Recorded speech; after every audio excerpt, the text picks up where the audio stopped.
உள்ளதை சொல்லும் நல்லதை செய்யும் உங்கள் ஸ்காட் நியூஸ். கரூர் எம்பி சே ஜோதிமணி ஆறுதல்.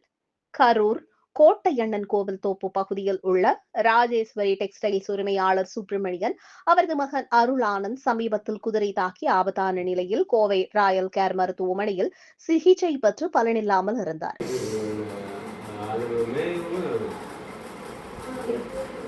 அவரது குடும்பத்தினர் திடீரென முடிவு செய்து தன் மகன் உடல் உறுப்புகள் எல்லா பகுதிகளிலும் இன்னும் வாழட்டும் என்று கருதி அவரது உடல் உறுப்பு தானம் செய்யப்பட்டு அவரது இருதயம் சென்னை எம்ஜி மருத்துவமனைக்கு விமானத்தில் கொண்டு செல்லப்பட்டு அங்கே உயிருக்கு போராடிய ஒருவருக்கு மாற்று இருதயம் பொருத்தப்பட்டது.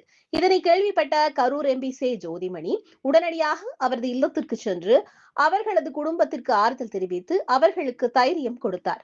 இறந்த அருள் ஆனந்த் மகன் ஆதவ் தர்சன் 16 வயதுக்கு உட்பட்டோருக்கான தமிழ்நாடு கிரிக்கெட் அணியில் பங்கு பெற்று முதல் பேட்ஸ்மேனாக உத்தரகாண்ட் அணியுடன் மோதியதில் களமிறங்கி 102 ரன்கள் எடுத்து நாட் அவுட் பேட்ஸ்மேனாக தமிழ்நாடு அணிக்கு வெற்றியை பெற்று தந்தார். மேலும் தமிழ்நாட்டுக்கும் கரூருக்கும் பெருமை தேடி தந்தார் ஆதவ் தர்ஷன்.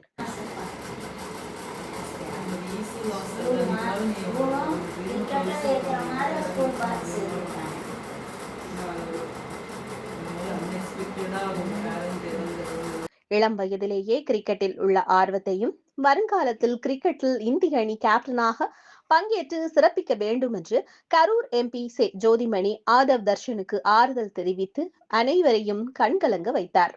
உங்களுக்கு டெல்லியில் என்ன உதவி வேண்டுமானாலும் செய்து தர தயாராக இருக்கிறேன்.